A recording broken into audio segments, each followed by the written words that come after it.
I'm just gonna have to ask you to bear with me on this, but we've been forced to share the recording space this week with a man who hosts a podcast where all he talks about is Cobb salad. He has no guests. Every episode is 3 hours long. Do you know what it's called? Rob on Cobb, because the guy's name is Rob, after he legally changed it. He went to City Hall, he told me his whole fucking life story. He came in here, and you guys gotta understand, he's eating Cobb salad the entire time that he's recording. What? Don't come over here. I can go back to your fucking salad. Don't come over to me. Just because we're sharing a recording space doesn't mean we're friends. Hey guys, it's Rob on Cobb. Check me out on roboncobb.com. Get away from my mic. You get your mic, I have my mic. Sorry, I misspoke. It's roboncobb.com. You meant to say Cobb instead of com. Well, you're making a pretty good amount of noise over there. Well, I'm trying to hear my own voice over the sound of you chewing on that salad like you're a fucking herbivore or something. What are you, grinding up the greens? You just chomp them. You can chomp them. You don't have to grind. I can tell you're grinding. You look like a grinder. Rob on Cobb does not promote grinding. Well, then why do you do it? This guy's a fraud. He eats like a goddamn goat. Get away from me. All right, we'll keep it down over there. No, I'm not going to keep it down. Podcasts are sound. If podcasts could be silence, then I need to cash in on that. And it'd be much easier. All right, Rob on Cobb has moved back into the salad zone. I don't want anything to do with this salad, I feel he's got this glint in his eye like he's going to make me try it. I don't want it. I don't like Cobb salad. I'm not sure I know exactly all that's in it. If we're doing salad, bring out the classics. You got to have...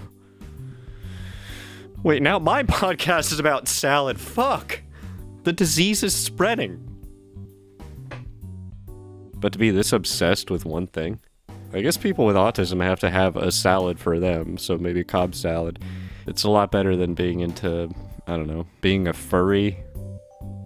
There's a furry convention in town this weekend. This is actually real. And we were reporting on it at work, and my older coworker wrote up this story, and I'm like, do you know that this is like, they fuck each other in the fursuits? Like, you know this, right? But that could also be like a fun prank to play on older people who don't, know what a lot of stuff is. Or younger people. I mean, it works either way, but like anything they ask you about, if they're like, hey, do you remember, this or that thing? And you're like, that was all just like a sex thing, right? If somebody asks an older person about, what was it like to see the moon landing live on TV? They could say, the moon landing was just a weird sex thing, right? Who knows what kind of stuff they wanted to get up to. Why would you go that far away? So don't worry, moon landing's still real. All the fluids and stuff, all those weird fucking freaks left behind, it's still up there, Yeah, that's the truth. Sorry. Also, by the way, ask anybody about JFK. Here's what they should say. They should say, it was actually, that whole thing is just a weird sex thing. I don't have a real JFK theory. I don't know. I mean, I know it was the CIA, obviously, but why? What are they up to? Here's what should happen. Every agency should have an anti-agency. The agencies should have nemesis. There should be a Department of Education, then there should be an evil Department of Education. Somewhere in the middle where they meet is compromise. So with the CIA, it should be the CIA and then the evil CIA. Wait a minute. That would get too confusing. You can just have regular CIA and then anti-CIA. Anti-CIA is just trying to get all of the CIA's secrets. And whoever gets the most secrets at the end of the year gets to go on a field trip to the zoo. So that's pretty good. I mean, everything should just be chaos. It should be fighting, and it should be insanity all the time. Because I'm bored, There's just nothing's going on. And by extension, you obviously also have to have a president and an anti-president. Trump kind of doesn't need an anti-president because he's already his own anti-president. He contains multitudes. He's like, I love it when there's so much money. And then he's like, actually, let's get rid of the money. Let's just have nothing. That's why I think he's being put up to something. I don't think it's his idea at all. I don't think he's in control of anything. I mean, he's definitely dumb, but he's not so dumb to not realize that, red line go down bad. I'll tell you what. I want to see the world's largest producer of lettuce and see what rate they got slapped with. Because I hope this motherfucker never gets to eat another Cobb salad again. I hope none of us get to. I hope we all die. Because of him. Okay. Alright, we got a caller on the phone line. I'll take this call. I'm sure they have something substantial and significant to add. Hello, thank you for calling the Purgatory Podcast. What can I do for you? Hello. Hello. Is somebody saying hello, or is a door being open and closed? I can't tell. I am Enid. Enid? Enid. Great. Great, well, thanks for calling, and we'll just... I am the mother of Rob Cobb. Oh. Hey, Rob, your your mom that sounds like a door? She's on the phone with me. Tell her I'll be home soon. He says he'll be home soon. I just wanted to tell you I'm very proud of him, and I'm very proud of his salad. He didn't come up with Cobb salad, you understand that? No, but I did. Wait. Really? No. Oh. Who did invent the Cobb salad, though, if it's neither of you? I don't fucking know. Well, okay, relax. I'll look it up. The Cobb salad, according to Google.com. Have you heard of Google.com? I just go to robsalad.com every day. No. Stop advertising that on my podcast. Okay, the inventor of the iconic Cobb salad, according to DiscoverCaliforniaWines.com. Why not? It was invented in 1937 at the Brown Derby restaurant in Hollywood, California by Robert Cobb. Wait. So your son was so uncreative he just stole the name of the inventor of Cobb salad. That's great to know. Then it goes on to say the ingredients for Cobb salad vary from recipe to recipe, but they typically start with some sort of leafy green, like romaine lettuce, like every salad, every single salad. That's like describing a human being by saying, like, they find music pleasurable. If I know that you like music, that's like the lettuce of you. That's your lettuce. That's your fucking lettuce. Alright. I said this podcast wasn't going to become about salad. Thank you so much for your time, Enid. Enid, you gotta get some WD-40 on that. Oh, I think she's sleeping. Okay. The podcast, it could be about something else if you guys vote for it. If you vote for it, I'll look at the number one thing that you vote for, and then I'll decide whether or not I want to do it. That's a form of democracy. I don't know what you call it when the people are in power, like, hey, what do you guys think? And then if they don't get the result they were looking for, they're like, your opinion is stupid and your face is stupid, and you can go fuck yourselves. It's like, I don't know what they're doing instead. I think they're consulting an orb or something. They're like, we'll have your ideas. If they're better than what the orb comes up with, we'll go with that. But if the orb's is better, it's orb. This is an orbocracy. It's a weird way to govern, but isn't the Earth just one big orb? So look to the smaller orbs for guidance. I don't know what the fuck I'm talking about. I just want to make a podcast that doesn't make the world a worse place to exist in. Something that doesn't make it better or worse. Kind of like it's like a... Well, I'm trying to think of an example of something in the world that doesn't make life on Earth better or worse. It's completely neutral, but I can't think of anything off the top of my head. You think I could think of one thing, like even the simplest thing I can think of, just a straight line? I mean, it's demonstrably a good thing. It's a good thing that lines happened, because you wouldn't have shit without lines. At the very least, anything more complex than that, you're like, well, at least lines had something to do with this, so that makes it good. I'm pro-lines. I've always been. What do we not need or want that's also not bad? I can't even say, like, nothing, because nothing is kind of the ground state in physics. The vacuum is where all the particles come out of. So, that's out. I just thought of it. The one thing on Earth that has impacted absolutely nothing whatsoever. I'm looking right at him, and his name is Glass Johnson. My trusty sidekick. He looks really good. I know he had some work done in the week, as the Brits say. He told me about it on me mobile. I'd pop around to Tesco's and he ring me on my mobile. I'm going there in a few months, so I have to figure out how to speak London. Isn't that what you do in countries where the language is still English, but you're like, I gotta learn the accent? I'm not good at any accents or any impressions. And neither is Glass Johnson, who, by the way, is an inanimate object. It's a drinking glass. But of course you know him as a legend in broadcasting. He's been around for ages. He was the elite, you know. He was drinking with Johnny Carson. Johnny Carson was drinking out of him. We're getting a lot of Glass Johnson lore this episode. That sucks. Now I gotta update the wiki. A lot of people think I'm making up the fact that Glass Johnson exists. Like I don't even have any glass here, and I don't have any glasses in my home or cups or anything. That I just sit in an empty room and I'm fed meals through a slot in the door, and I don't remember how I got here, but it's fine, so I'm not worried about it. A lot of people are saying that, and I don't know why. Because it's not true.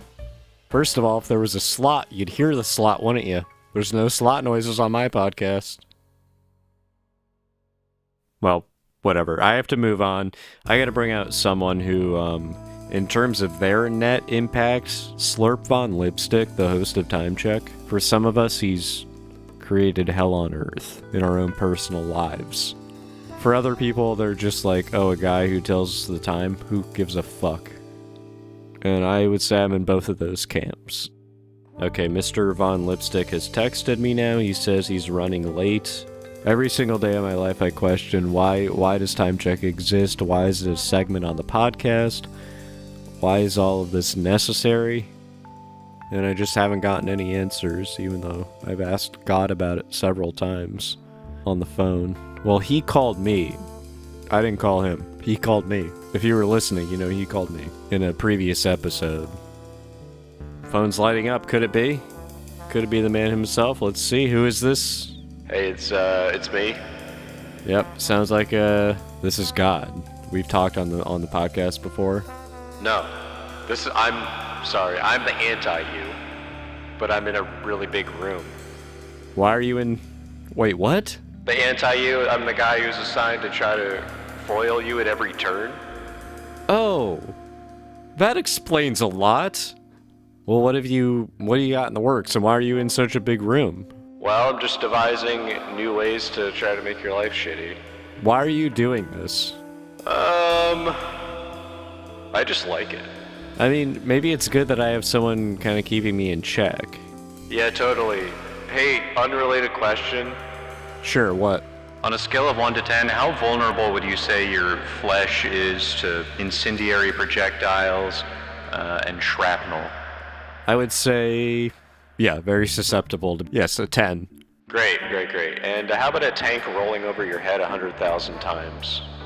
I think that would probably do the trick if the trick is to kill me. Yeah. Okay, great. Well, can you not do that, I guess? I mean, can I just ask? Well, I'm not saying I'm going to do anything. I just like coming up with ways to do it. Well, whatever plan you have for me, I don't think I have any defense against it. If you have access to a room that huge, you can probably do anything. That sounds enormous. Man, I've been through so many plans. I'm going to do the bee bag. What? I'm going to fill a grocery bag full of bees. I'm going to leave it in your car. Dude, you got to do something else with your life. Have you looked into, go to like a community college? You sound like you're really not in a good place career-wise. Like, what are future employers going to think of this when they see that on your resume? You spent 34 years trying to destroy one person's life for absolutely no reason? Oh no, I just got this job a couple years ago. That explains a lot also. That specifically explains a lot. Anyway, I have to go. I'm looking over the schematics for the bee bag and it looks good. I'm gonna make it. I'm not saying I'm gonna use it, but in a big room like this, who knows? A bag full of bees could just kind of, float away. You wouldn't even notice. That bag of bees better remain in your huge room. No promises. Okay, thank you so much. Goodbye. I know that I'm biased, but, you know, that guy sucks. That's the worst guy to me. That's my least favorite man. The thing is, none of you care about him, because none of you care about me. Because you don't know me. And that's fine. I gotta sneeze. Now do you care about me? I just sneezed. Now you know I'm not AI.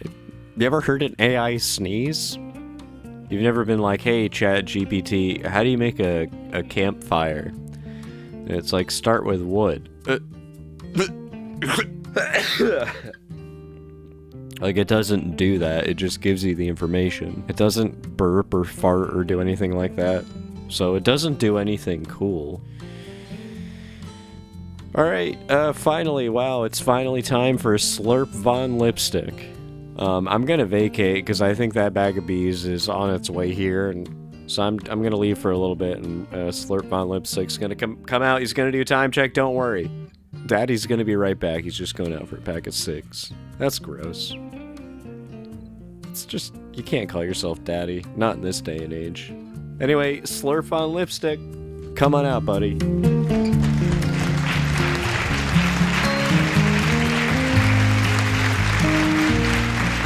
Thank you so much, thank you so much, thank you. Wow, just want to say, you know, just waiting here to go on, got to know Rob Cobb a little bit on his own podcast. He has Time Check too, by the way. Time Check has shared custody between both podcasts. Anyway, he's way into these tariffs. He's very pro-tariff. He was digging into his, like, economic knowledge. He was like, this is a lead into, like, a reboot of, like, Bretton Woods, and it's going to be a total restructuring of the global order.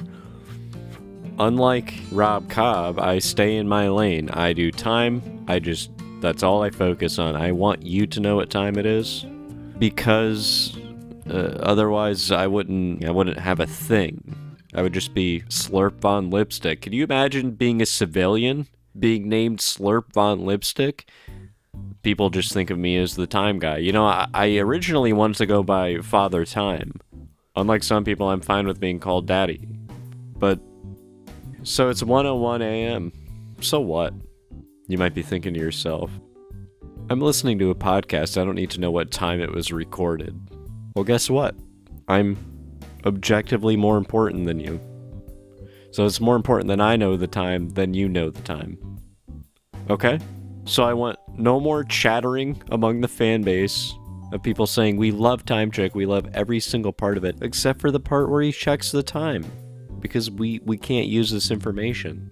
And I just keep telling them over and over and over again. This is what winning looks like. Hey, they got 103 over here. What? Yeah, I got 103. Well, now it is. Yeah, 'cause time passed. Oh, okay, I'm sorry. I experienced time at a different speed than everybody else. Is that why your podcasts are so fucking long? Go back in your corner, salad boy. Look, I gotta make a outgoing call to somebody who agreed to be part of this week's Time Check checkup, where someone needs to be reminded to do something at this particular time of night, and I call them up and I make sure they do it on time. This person didn't give me their name or anything, but they said they need to be reminded to check their email for a message they're expecting right around this time of night. We want to make sure they're awake, they can get that message, whatever it is. And I'll dial up the number right now. Hello? Hey. You sound a lot like me. What's up with that? This is the host of the Purgatory Podcast, right? Who, me? Yeah. No, I'm the anti-Slurp Von Lipstick. Oh, right. Last I heard, he was so bored with the inner machinations of my life that he couldn't be bothered to try to put any roadblocks in my path, which he thought sucked anyway. It wasn't worth going down, so why bother? And I understand the argument, you know, but I'm glad that at least everything that's wrong with my life I know is my fault. Great. Well, yeah, I decided to spring into action again for one last caper to try to just fuck you up real bad. Okay, well, are you going to leak the war plans? Like, are you going to tell me what you're going to do, or what should I look out for? Well, I've been trying to ruin Time Check by spreading a rumor and telling all your fans that all the money from Time Check goes to the Saudi government. But they're like, well, you sound a lot like him. I'm like, no, we happen to sound a little bit alike. And then they get kind of weirded out and they tell me to stop trying to talk to them from the adjacent bathroom stall. I guess people don't like that. It doesn't matter. The Time Check is an institution. It's a tradition. Well, look, every institution has to fall eventually. Maybe it's time to just not do Time Check anymore. Huh. No, I think I'm gonna keep doing it. Fuck, that was my last idea. Great. That's fine. Instead of being anti-you, I'll just go back to hosting the podcast. I'll go back Hosting what to... podcast? What podcast? What are you talking about? Okay, I am the host of the Purgatory podcast. You've been the anti-Slurp Von Lipstick from the very beginning? Yeah, that's why I started the podcast. Why? It was a way to trap you, to keep you from spreading your influence around the world. Instead, I wanted to distract you with a menial, pointless task that I knew you would take to willingly without questioning how utterly meaningless it all is. Because your brain isn't good. Oh. Alright, well, thank you so much for calling in. I'll see you again next week on Time Check with Slurp Von Lipstick. Thank you so much. See you next week.